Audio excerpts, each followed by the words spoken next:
The slithering tentacle. Your sanity slowly slipping away. In Dungeons & Dragons, Lovecraftian horrors such as the Mind Flayer are some of the most frightening creatures you will ever face. These lords of madness are here to overthrow all of civilization, and they'll suck the brain right out of your head. Today on WebDM, we're talking eldritch horrors and alien nightmares in Dungeons & Dragons.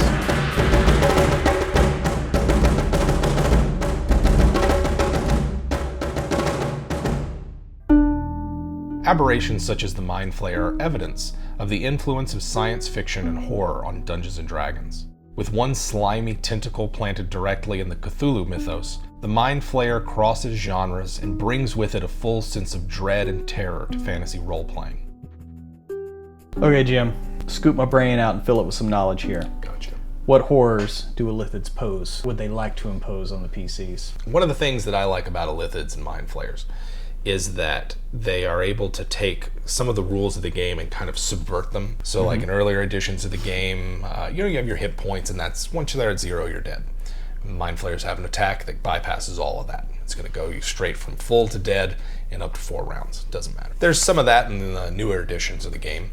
They do hit point damage instead of just automatically killing you, but it's still a lot. The real thing with Mind Flayers that I find so fascinating is the fact that even the lowest level minions in a Mind Flayer lair have abilities that are normally reserved for the big bad evil guy, right? They're mind controlling, they're stunning you, they're dealing attacks that bypass your hit points, detecting you before you can see them.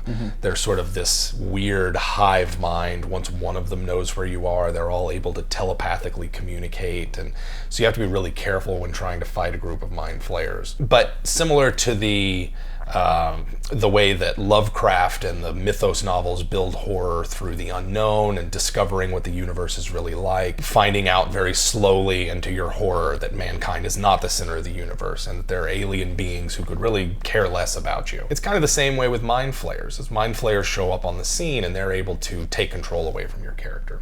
They're able to kill them rather easily.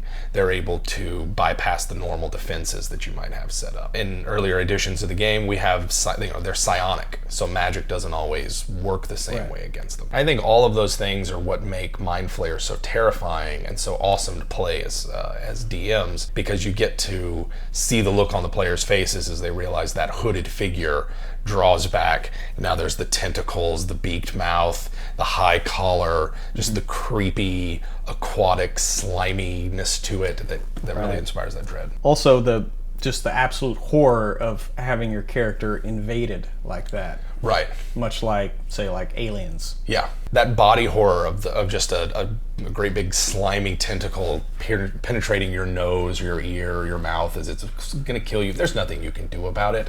You just have to put up with it. Right. And try to survive it and hope your allies come along in time. Right. It's what you try to do. And that sense of violation of the player characters, their body or their mind or whatever you want to call it, some players really don't like that. Some players kind of roll with it. And so as a DM, you do need to know that these are monsters that might potentially set something off in a player. There's not an orc that's coming at you and just going to kill you with an axe. Like that, this thing is going to harm your player, your character, hopefully not the player. Right. But it's going to harm the PC in ways that they might not be prepared for. And that's what makes them so dreadful. And that's what makes them such malicious enemies. What influences can a DM draw from to impress that image? I think that when dealing with Mind Flayers and other aberrations, including even maybe the Beholder, it's entirely within the DM's right to draw heavily on sci-fi and horror. As the years have progressed since the 1970s, D&D has moved further and further away from the science fiction and horror that helped inspire it. And so Mind Flayers are one of those things that tethers the game to that origin.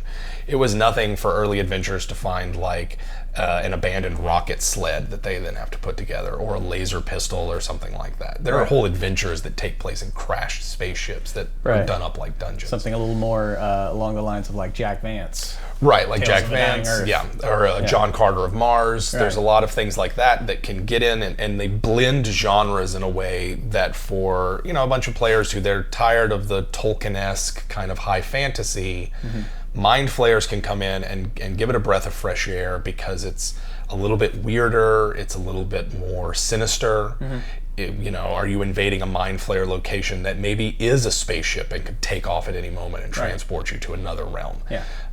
Or maybe there's portals there to places that you have no idea where they are, and the normal rules of the game don't work. If I were running a full Mind Flayer campaign, I might play with 5 or 6 different games, and depending on where you visit them, that's the set of rules we use to play through that thing. Yeah. I mean, just you can go weird with it, and really capture some of that sense of horror and the unexpected and the unknown. There was a setting at one point where science fiction and space travel in particular was more prominent and embraced, and that's been kind of you've sort of bathed yourself in Spelljammer. Why don't you tell us a bit about how Mind Flayers are there? Mind Flayers and Spelljammer, if you're looking for an interesting a different take on them, came out for AD&D 2nd edition into the 80s, and I found the 2 books at half price books for like $20 out of that mod. So I was like, okay, I don't care about the maps. I got what I needed. In the Spelljammer setting, they're not just about domination of the one area. It actually has a passage where it talks about like the Illithids of Spelljammer looking down on their groundling cousins. Like, why are you just dominating that one planet? There's the entire galaxy out here. You got to get to know all these races. Right. You got to trade with them. You could take them all over, or you could find out, do they have any allies? Do they have any other enemies? Maybe you could go take those mines over. Right. And that way you have even more added to your collection. But Mind Flayers, they don't have the usual, like, we want power and money and whatever. It's all about domination. They want to dominate other races because they see them as just inferior. Right. And so that's why I really am enjoying that, and I hope to convert more of that so we can play a Spelljammer campaign, because who wouldn't love some D&D in space? You know? I want to. Now, as far as fighting Mind Flayers, man, and unless you have a really solid plan, right? Like, we had a campaign we recently did that featured Mind Flayers pretty predominantly, and we had to take down, we had to enact some final justice. So luckily we had all the spells in place. We had our invisibility, we had our fly, we had our non-detection. Nobody could smell us or see us or whatever. Yeah. We got all the lucky rolls, because the only way you can really do it is you have to get inside their hive and get all the way to the brain, because the brain controls all. And if you can take that out by, say, I don't know, dropping a roof on it, like we did, absolutely, then you have chaos. And not only do you have chaos, you also have a lot of minions, since Mind Flayers do like to dominate species. Absolutely. Now you have a bunch of disoriented, like, minotaurs and ogres and whatever, looking around going, hey, you dominated me. And now they're in disarray. They can still communicate telepathically, but only like within like 120 feet. Right. But they don't have that hive mind driving them. Unless you can just lure them away one at a time and have a real plan for not having them, detect you mentally. Right. That's going to be a problem, because, intelligence saves are your big one to overcome that mind blast. Yeah. And if you can't overcome that, then, you might want to go back home, go watch a movie about it or something. Not that many people rolled wizard at first level to get their bonus to intelligence saves. No, not at all.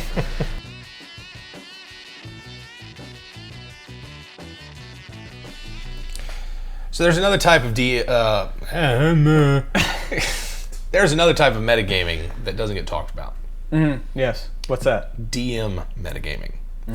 And it's one of those things where if you don't know that you're doing it, it can kind of creep up on you. Yeah. And there's a lot of talk about, players read the monster manual, or players bought the module, and whatever.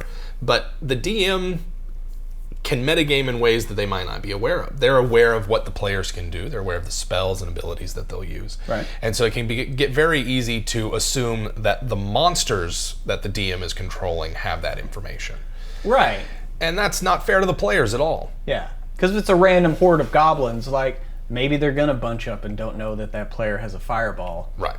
But the DM might have them all spread out, because he's like, I don't want that player to cast a fireball on him. Yeah. Thanks again for watching WebDM. We're going to have new ones every Wednesday. Tell your friends. Come back next week.